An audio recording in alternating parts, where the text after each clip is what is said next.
Our educational channel Law Guru Ashu Gupta presents a lecture series of all law subjects. So subscribe to study well and press the bell icon.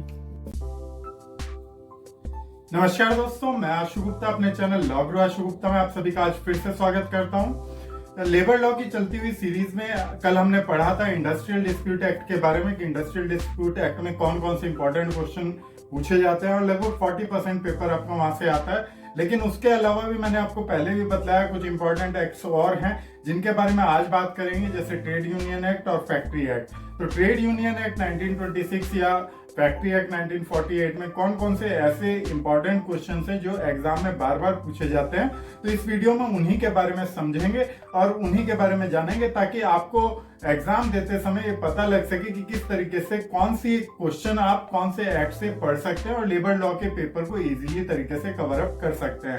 तो चलिए चलते हैं आज के lecture video की ओर।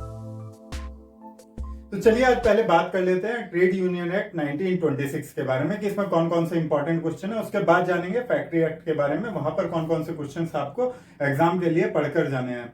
ठीक, तो यहाँ पर जब ट्रेड यूनियन एक्ट 1926 की बात करता हूं, जिसे आप भारतीय श्रमिक संघ के नाम से जानते हैं, तो यहाँ पर सबसे पहले इंपॉर्टेंट क्वेश्चन रेज होता है 20 या 10 मार्क्स में, मीनिंग ऑफ ट्रेड यूनियन और मीनिंग ऑफ ट्रेड डिस्प्यूट। ये जरूर पढ़कर जाइएगा, हर बार पूछा जाता है कि ट्रेड यूनियन क्या होता है और ट्रेड डिस्प्यूट की क्या परिभाषा सेक्शन 2 में यहाँ पर दी गई है ट्रेड यूनियन एक्ट के अंतर्गत। तो सेक्शन 2 में इनकी परिभाषा भी दी गई है, तो वहां पर इनके मीनिंग्स को जानकर जरूर जाइएगा विद वेरियस केसेस। पहले भी आपको बताया है, यहाँ लेबर लॉ में जो भी डेफिनेशंस पूछी जाती है वहां पर कई सारे इंटरप्रिटेशन बहुत सारे केसेस में देखने को मिले हैं, तो उन्हें जरूर देख कर जाइएगा। बहुत सारे लीडिंग केसेस यहाँ पर आते हैं, आने वाली वीडियोस में उन केसेस के बारे में डिटेल में चर्चा करेंगे। फिलहाल यहाँ पर इंपॉर्टेंट क्वेश्चंस के रूप में समझ लेते हैं क्या चीजें पढ़नी जरूरी है। उसके बाद आता है the rules of trade union for registration, यानी कि ट्रेड यूनियन एक्ट में अगर आपको रजिस्ट्रेशन कराना है अपनी ट्रेड यूनियन का, तो वहां पर कुछ रूल्स होते हैं। यानी कि अगर आपको रजिस्ट्रेशन कराना है तो वहां उसके लिए कुछ एलिजिबिलिटी है कि कौन व्यक्ति उसके लिए ट्रेड यूनियन के लिए रजिस्ट्रेशन का फॉर्म फिलअप कर सकता है, रजिस्ट्रेशन के लिए आवेदन कर सकता है। तो वही रूल्स यहाँ पर बतलाए गए हैं, तो इसे भी जरूर पढ़कर जाइएगा। 10 मार्क्स में अक्सर ये क्वेश्चन पूछा जाता है। उसके बाद सबसे इंपॉर्टेंट क्वेश्चन आता है यहाँ पर modes and certification of registration of trade union. अब बात करते हैं रजिस्ट्रेशन प्रोसीजर की कि रजिस्ट्रेशन किस तरीके से ट्रेड यूनियन का किया जाता है और कैसे कौन कौन से मोड्स में ये रजिस्ट्रेशन देखने को मिलता है और किस तरीके से इसका सर्टिफिकेशन पास किया जाता है। तो ये 20 नंबर का बड़ा इंपॉर्टेंट क्वेश्चन है जो हर बार एग्जाम में पूछा जाता है, इसे जरूर पढ़कर जाइएगा। उसके बाद नेक्स्ट क्वेश्चन आता है प्रिविलेजेस ऑफ रजिस्टर्ड यूनियन। ये भी बहुत इंपॉर्टेंट 20 मार्क्स का क्वेश्चन बनता है एग्जाम पेपर में, जहां पर बतलाया जाता है कि रजिस्टर्ड ट्रेड यूनियन जो होती हैं उन्हें कौन कौन से प्रिविलेजेस प्राप्त हैं, अधिकार प्राप्त हैं। यानी कि वहां पर ट्रेड यूनियन अगर रजिस्टर्ड हो जाती है तो उसे कौन कौन सी चीजें यहाँ पर प्रिविलेजेस के तौर पर देखने में मिलती हैं। तो ये जरूर पढ़कर जाइएगा। दोनों क्वेश्चन सबसे ज्यादा इंपॉर्टेंट यहाँ पर देखने को मिलते हैं, 20-20 मार्क्स में आते हैं।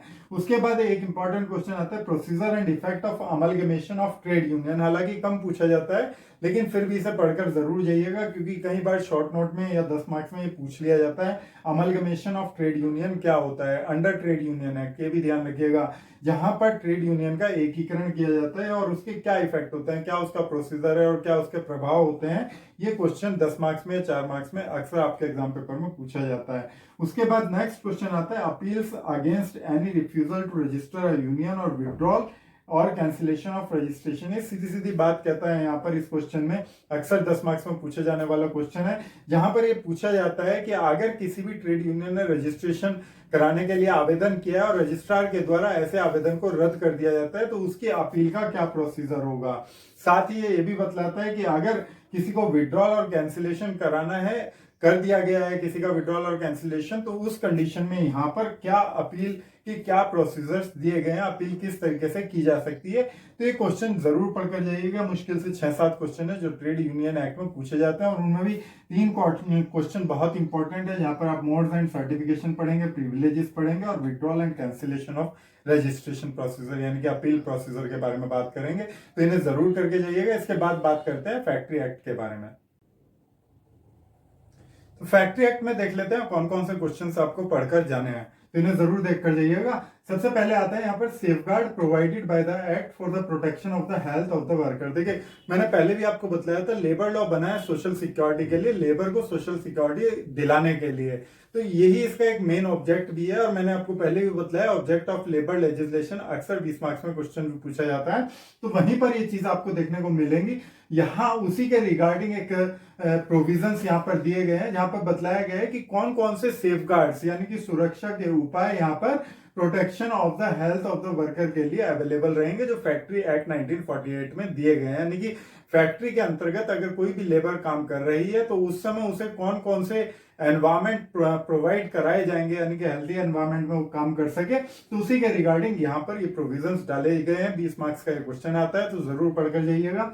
उसके बाद provisions relating to the welfare of the workers, ये देखिए ये तब बात आता है जब वहां पर काम किया जा रहा है तो उस समय की कंडीशंस, जिस जगह वो काम कर रहे हैं तो वहां पर कंडीशंस हेल्दी कंडीशंस होनी चाहिए ताकि कोई भी व्यक्ति वहां पर इजीली काम कर सके। ठीक, उसके बाद जैसे मान लीजिएगा पानी की व्यवस्था है या और सब व्यवस्थाएं, खाने की व्यवस्था है, तो इस तरीके की व्यवस्थाएं वहां पर प्रॉपर तरीके से हेल्दी तरीके से होनी चाहिए, तो उसे सेफगार्ड्स बोले जाते हैं। और वो प्रोविजंस यहाँ पर फैक्ट्री एक्ट के अंतर्गत बतलाए भी गए हैं विभिन्न सेक्शंस में, तो उन्हें देखकर जरूर जाइएगा। उसके बाद आता है provision relating to welfare of the worker. Welfare of the worker का मतलब है कि जो वेलफेयर में किए जाते हैं, चाहे वो प्रोटेक्शन को लेकर हो, चाहे वो सोशल सिक्योरिटी को लेकर हो, चाहे वो इंश्योरेंस को लेकर हो, तो इस तरीके के प्रोविजंस कहाँ कहाँ किस तरीके से फैक्ट्री एक्ट में दिए गए हैं।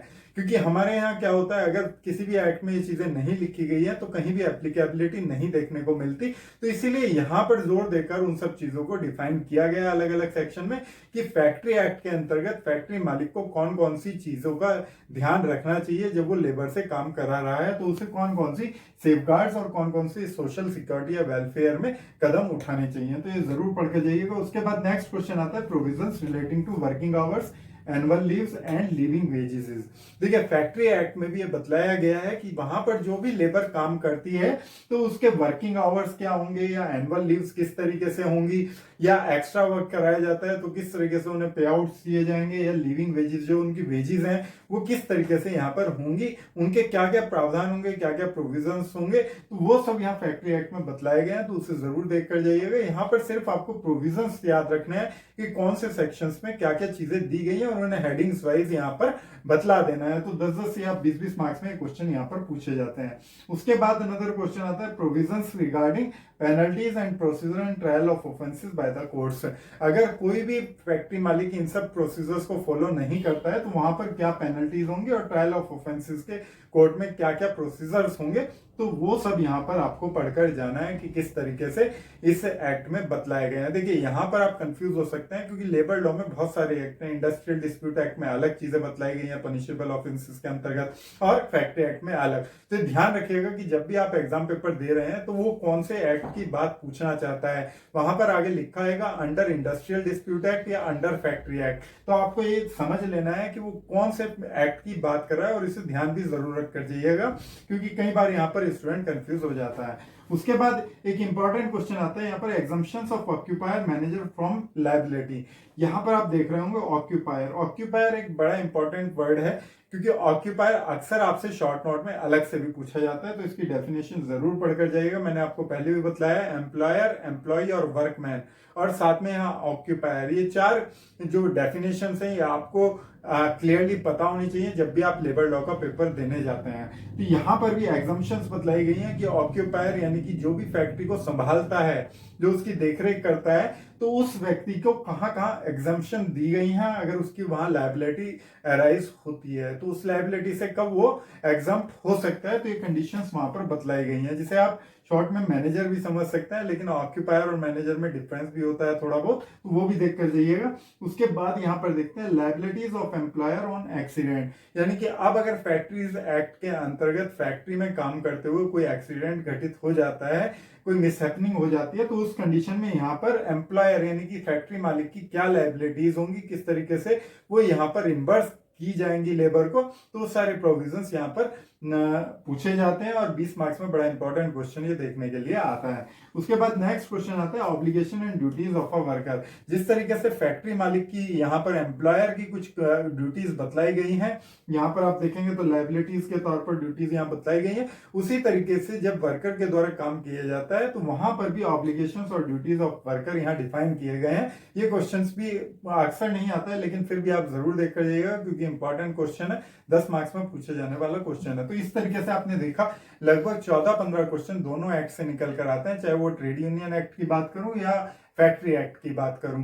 उम्मीद करता हूं ये वीडियो आपको पूरी तरह समझ आ गई होगी और अब आपको इजी हो गया होगा कि लेबर लॉ किस तरीके से पढ़ना है। तो आगे इसी तरीके से इस सीरीज को कंटिन्यू रखेंगे और भी सब्जेक्ट के बारे में जानेंगे कि कौन कौन से इंपॉर्टेंट क्वेश्चंस आते हैं। लेकिन अगर आप हमारे से डिटेल में पढ़ना चाहते हैं इन सब के बारे में तो हमारी ऑनलाइन लाइव क्लासेस भी ज्वाइन कर सकते हैं जो शुरू कर दी गई है। नीचे डिस्क्रिप्शन बॉक्स में उनके कॉन्टैक्ट नंबर दिए गए हैं, तो वहां कॉन्टैक्ट नंबर पर जाकर आप हमसे व्हाट्सएप के थ्रू या हमारी वेबसाइट के थ्रू कॉन्टैक्ट कर सकते हैं। तो थैंक यू वेरी मच, धन्यवाद।